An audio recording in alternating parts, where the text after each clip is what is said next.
Only 3 more steps to go. 3, 2, 1. Sophie! Oh man, busted. Okay, so it's because today at school I persuaded a friend to test out my skateboard.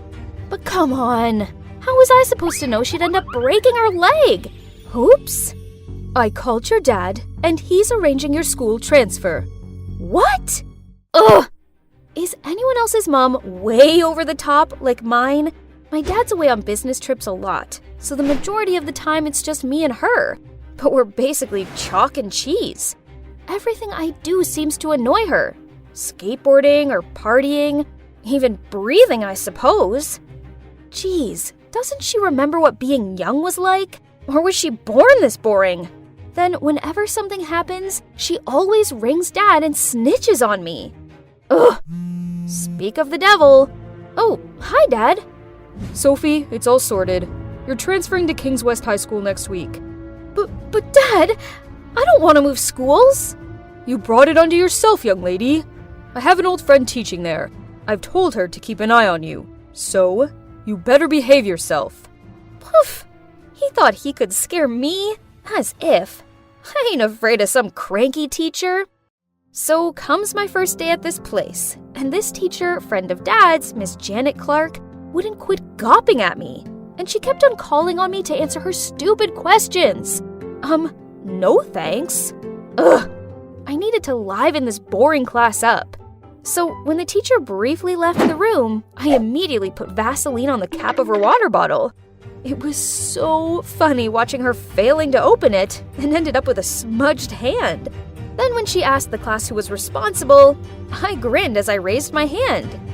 Another time, I put an air horn on her chair leg, so as soon as she sat down, there was an ear-splitting sound. It's as if she just farted.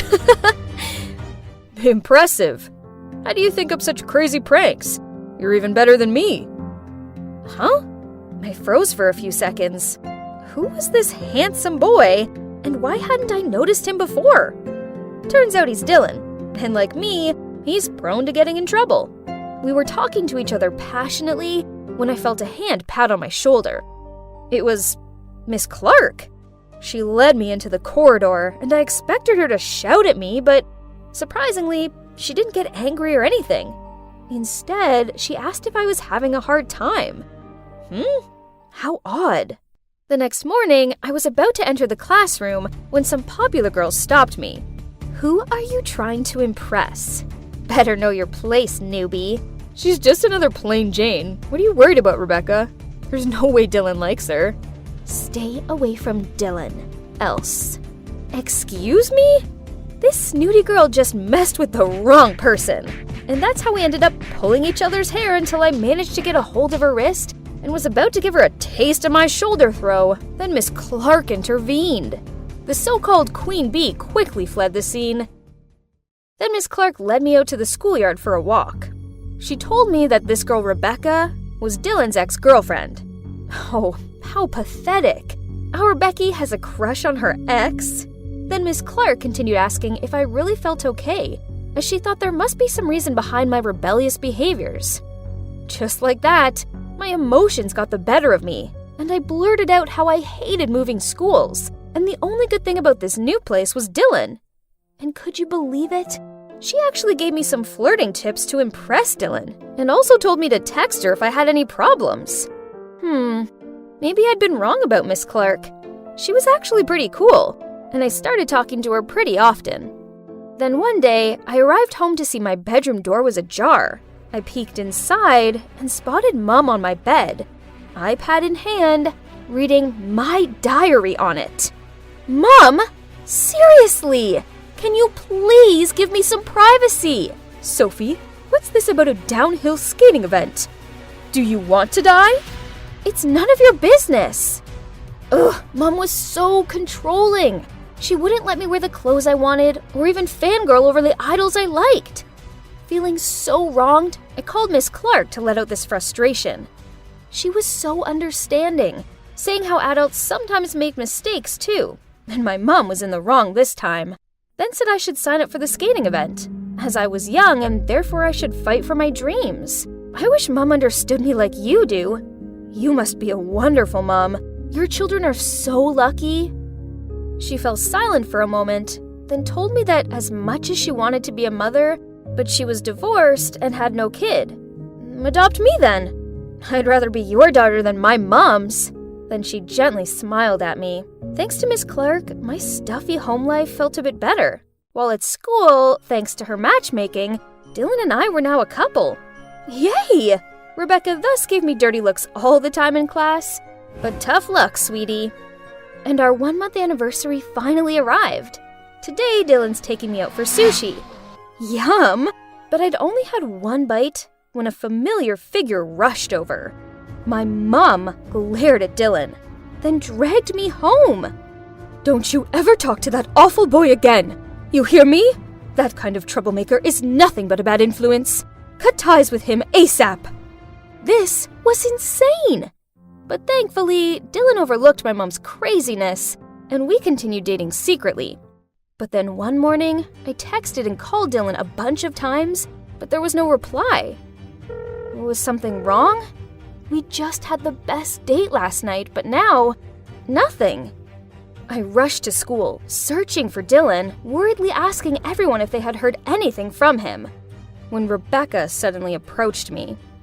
"Dylan could have died thanks to you. Seems like you and your crazy mom are cut from the same cloth." Okay, so turns out that after Dylan dropped me off after our date, he ended up in an accident. Luckily, he wasn't hurt too bad, but he was convinced someone had tampered with his brakes while he made a quick stop at the 7-Eleven near my house. And yep, that must have been my mom, since he also saw her leave the store. How could she do that? She's ruined my life! Dylan broke up with me right after that. No way was I staying anywhere near her, so I packed a bag and fled to the one place I felt safe. And here I am, at Miss Clark's house. Peace and quiet at last. Oh, what's this? She looked so pretty when she was young. I turned a few more pages, then... Huh? Why does this man resemble my dad? Then I saw a scribble. Janet, Bob, forever. Huh? It was my dad. So she wasn't just his old friend. She was his ex. A thought suddenly popped into my head. Could she be my real mom? Maybe Dad let me transfer to her school so we would be reunited. Oof, forgive me. I must have watched too many TV dramas. But honestly, how amazing would it be if she was my mom? My real mom was such a nightmare. I went to the kitchen to see Miss Clark preparing dinner and couldn't help but blurt out, "Mom?" She got extremely emotional, then pulled me in for a warm embrace and called me her daughter. Suddenly the phone rang. It was Dad. He told me to go home immediately or he'd stop my allowance. Miss Clark told me not to be worried and just go, but I had to show some attitude to let Mom know that I wouldn't back down easily. So from then on, as soon as I was home, I just went straight to my room without even looking at Mom. And also, every time she said anything annoying, I kept replying with, "What's wrong with you? My teacher told me to do so. Stop overreacting." And you know what happened next?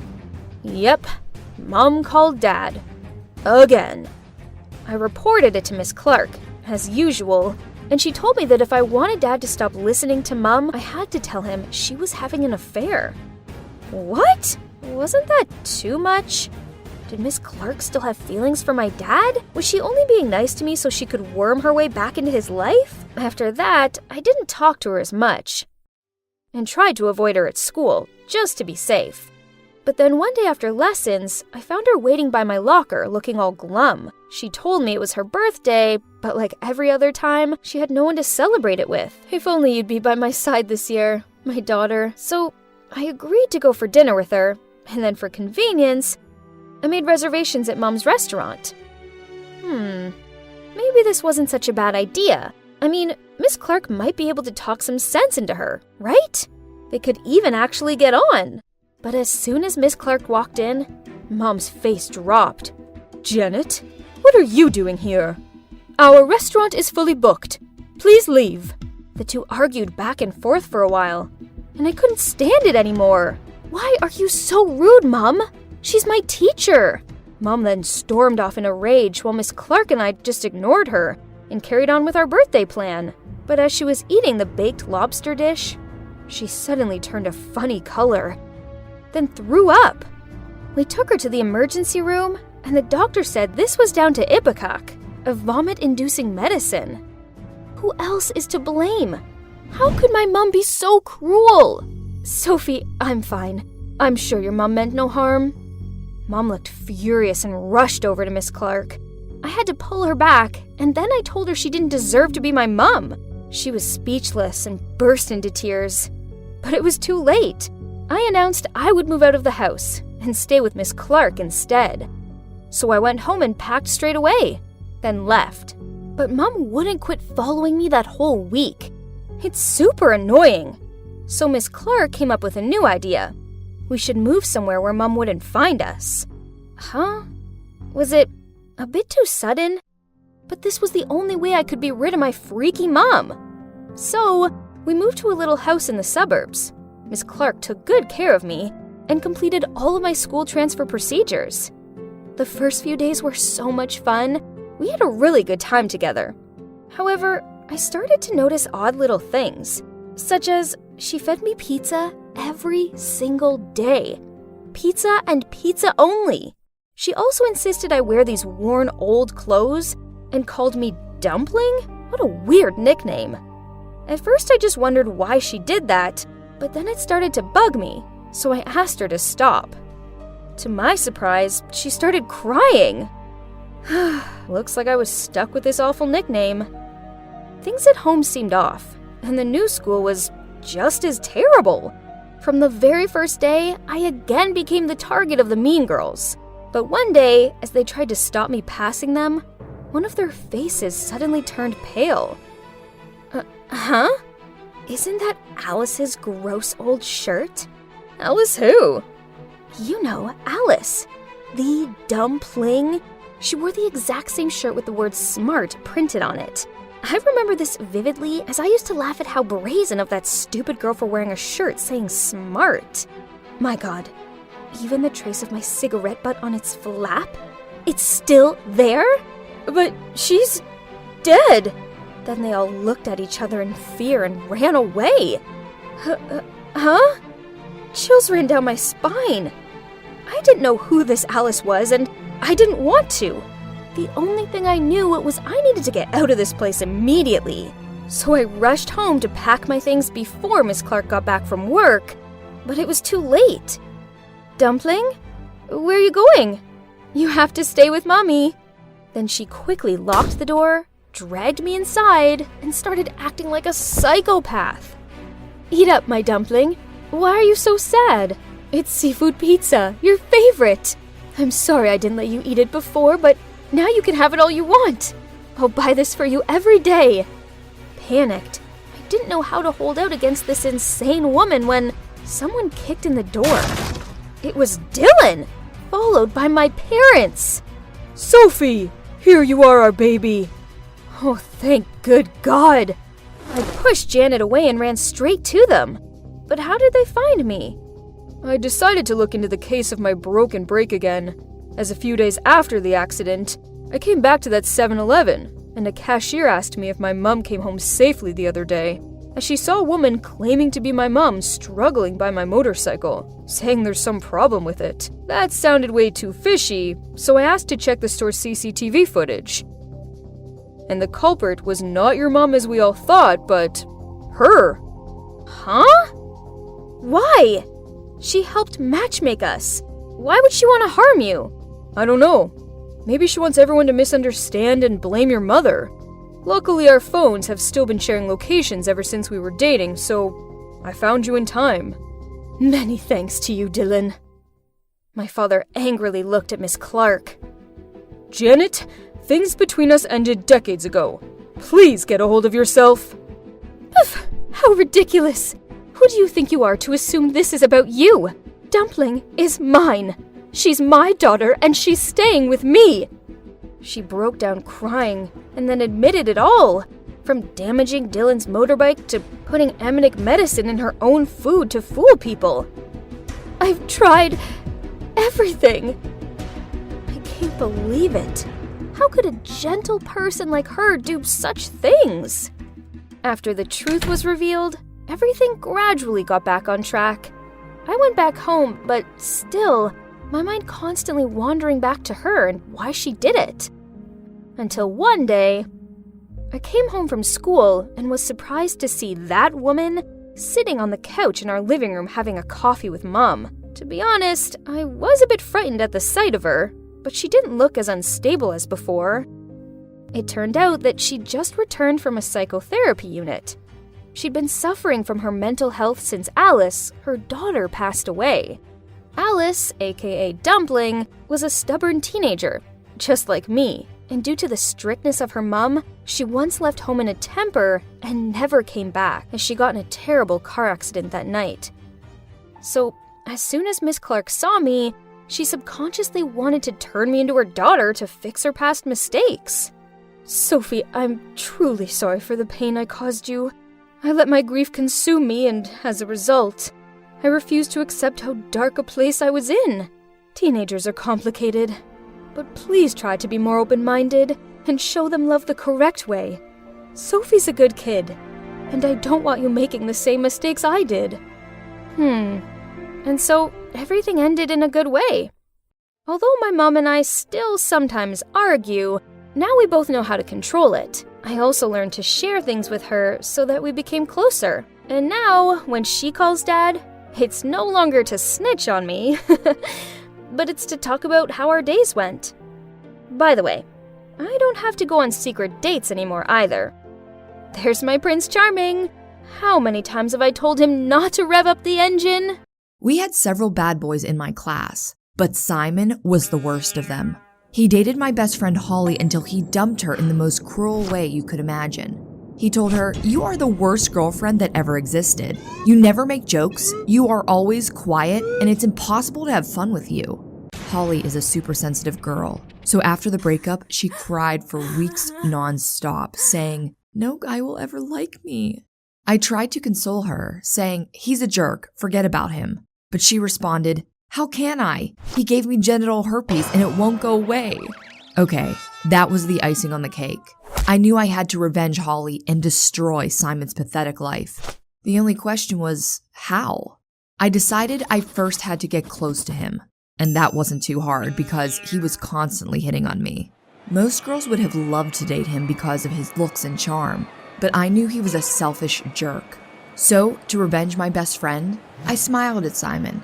He immediately came over and said, "Hey, you look good today." I pretended to be flattered and responded, "Thank you, you look good too." We arranged a date at a restaurant, but instead of eating, Simon aggressively tried to kiss me. I wondered if this was actually working on girls, but then I stopped him saying, "Look, I really like you, but I can't kiss a guy on the first date." He laughed and said, "Okay, how many dates do you need to feel comfortable?" "Maybe 5. He smiled again. He probably already imagined taking my clothes off. But when I got back to school, I flirted with another bad boy. His name was Robin, and he had already been in 2 fights with Simon. They hated each other to death. And while Simon was a good-looking womanizer, Robin was fearless and dangerous. When I talked to him, I laughed about everything he said, flirting as hard as I could. I knew he was attracted to me, and to be honest, I liked him too. He was rough on the outside, but good from the inside. Well, when Simon saw us 2 talking, he came over and said, "Get away from my girl." Robin responded, "Don't annoy me." But Simon physically pushed Robin back and they started fighting each other again. It was crazy. Everyone in our school was watching. And afterwards, I told my friends to spread rumors that Simon and Robin were competing for me. Now their reputations were on the line. Whoever got me first would get the glory. It was almost funny. And the following weekend, I met up with Simon again. This time, I had dressed so sexy that he couldn't take his eyes off me. Meanwhile, I was giving him a lot of mixed signals. I non-stop smiled as if I desperately wanted to sleep with him. But whenever he touched me, I said, "No, not today." He could barely control himself. And when I got back to school, I flirted with Robin again. This time we were in the cafeteria though. Teachers were everywhere. So when Simon came over to us, he couldn't just punch Robin in the face. Robin said, "If you want to come sailing this weekend, I'm going to show you how to do it. And if you're lucky, we're going to catch a fish." I responded, "Oh my God, I love fish," cheering like a stupid little girl. But when Simon said, "Don't go fishing with that goof, I'll take you shopping and let you buy whatever you want," I responded, "Shopping? Oh my God, I love shopping too." Both of them were ready to kill each other. I almost enjoyed playing with them too much, so I had to remind myself that I was on a mission to destroy Simon. That's when I had an idea. I would simply show everyone in our school that Simon had herpes. Maybe then, girls wouldn't fall for him anymore. But first, I needed proof. So I invited Simon over to my place. He went right for the kiss, but I said, "Wait, my friend told me you have herpes. If you kiss me, will I be infected?" "What? No, I don't have any disease." "Come on, tell me the truth." "Okay, whatever, I have herpes, but it's no big deal as long as we are careful." "I'm sorry, I just can't do it." "Then why did you invite me here if you knew about it?" "I'm sorry, I'm so stupid." He was really angry and insulted me a few more times, but that only made it better because I was secretly filming us. Afterward, I met up with Robin, showed him the video, and explained that I had only hung out with Simon to revenge my best friend Holly. I said, "You have to protect me from Simon. I don't know what he's going to do when I send the video to everyone in our school." Robin smiled, saying, "No problem." Next week in school was crazy. Everyone talked about Simon and his herpes, but apparently he was too embarrassed to come back to school, so I didn't see him again. However, 6 months later, Simon wrote me a message saying, "Leave me alone." I responded, "What do you mean?" I had a huge crush on my classmate Yasmin. She was beautiful and super hot.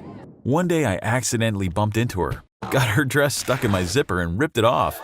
Everyone saw her in her underwear and she was so embarrassed that she started crying. Of course, I apologized 1,000 times, but she really didn't accept it. She said, "It's okay, I know you didn't do it on purpose," but I could tell she was still angry. Luckily, I became her project partner in chemistry. I thought I could finally show her how awesome I was, but it turned out I was too shy to talk more than a few words to her. I could tell she thought I was a weirdo, and on the day of our big presentation, I forgot the USB stick with our PowerPoint at home. She said, "You idiot, must be kidding me." I didn't know what to respond. We still had to present our results, but without notes, it didn't go well, and we only got a D. All that happened in 7th grade. Afterward, Yasmin didn't talk to me for years, but neither did the other girls in class. I knew I was a loser and thought a lot about how I could become more confident. I decided to take MMA classes, and it probably took me 3 years to become an assassin. I'd never gotten into a street fight, but I knew I could easily knock out any guy at our school. I also noticed that girls started paying me more attention. I had gotten jacked, but I was still too shy to talk to girls sober. Only when my buddies took me to house parties I had success with girls. One time I approached a girl that I got along with very well. Her name was Aaliyah, and after a few dates she even invited me to her home. But guess who I met there? It was Yasmin, and she asked, "What are you doing here?" "I'm with Aaliyah, and you?" "Aaliyah is my sister." Wow, Yasmin looked as beautiful as ever. But now that I was dating her sister, she would probably never be interested in me. But I couldn't help it. While Leah was at a volleyball tournament, I went to her home to visit Yasmin. She opened the door and said, "My sister isn't here." "Oh, that's too bad. Can I wait for her inside the house?" "She won't be back for another 2 hours." "I'm fine with that. I just don't want to walk home again." She let me in and I said, "Do you remember when I forgot our PowerPoint at home?" "Of course I do. I never told you back then. I had a big crush on you." Yasmin was blushing, so I continued, "But I knew you were out of my league." She responded, "Well, you've changed a lot and many girls in our school are talking about you." And I guess it's no coincidence that I'm dating your sister. She reminds me of you." Yasmin looked at me as if she was trying to seduce me. When I saw her in school again, I asked, "How are you?" She laughed and said, "Don't you have a girlfriend?" "Oh, your sister and I are just friends." "Really? She told me she really likes you." "Well, I told her I'm not interested in anything serious right now. But I think it would break her heart if she saw you flirting with me. I'm sure she wants the best for us." "Oh, what is the best for us?" "I know it sounds crazy, but I think we're meant for each other." "Haha, you're crazy. I could never hurt my sister like that. Her last boyfriend already broke her heart. Afterwards, she cried for weeks. But I'm not her boyfriend. I'm just her lover." And whenever I kiss her, I think of you. Gosh, you are flattering me. But okay, I will talk to my sister and ask her if she allows me to date you. Okay? That sounds perfect. But the plan didn't work out. Aaliyah came up to me the next day and told me that her sister had turned insane and was trying to steal me away from her. I responded, "Whoa, that's crazy." And she continued, "I can't believe my own sister would try to take away my boyfriend." But I knew I had to come clean, and I said, "I gotta tell you something. I've actually had a crush on Yasmin for years, but I was too shy to talk to her. But last weekend when you had your volleyball tournament, I visited your sister. I shouldn't have done it, but I can't help it. I love her so much." "So you want to dump me for my sister? It's your decision. If you want me to stay with you, I will." "Wow, you're such a gentleman for not dumping me, but instead forcing me to dump you. It's over between us, and good luck dating my sister." I felt bad for what I'd done, but at least I could finally be with Yasmin. I already imagined kissing her soft lips. But when I talked to her in school, she said, "My sister told my parents that I've stolen her boyfriend. They got really angry, so I told them my sister was lying and I had no interest in dating you." Who cares what your parents think? You don't get it. My parents are wealthy and I can't risk making them think bad about me. They already cut out my brother from their will after the police caught him driving under influence. We can still date in secret. I'm sorry, I won't take the risk. I mean, I really like you, but I don't love you the way you love me. Wow, I felt like a fool. And to distract myself, I went partying again, 3, 4, and 5 times a week, meeting as many girls as I could. But then Aaliyah came up to me at a house party, took me by my hand and brought me to a private room. I was surprised and thought she wanted to get intimate with me, but instead she wanted to talk. She said, "Why did you break up with me for my sister? Is she more beautiful than me?" "No, it's not that. But I felt Yasmin and I had perfect chemistry together. I know she flirted with you, and I know she enjoyed destroying our relationship." I said, "No, it's more complicated than that." But Aaliyah didn't care and screamed, "You have broken my heart." I gotta admit, it kinda ruined my mood, and I ended up leaving the party without getting a girl. But the following day I got a message from Yasmin. "You idiot! Aaliyah recorded the conversation with you and showed it to my parents. Now they think they have evidence that I seduced her boyfriend. Don't ever talk to me again, you useless fool." I responded, "Oh gosh, I'm so sorry." But I guess it was already too late.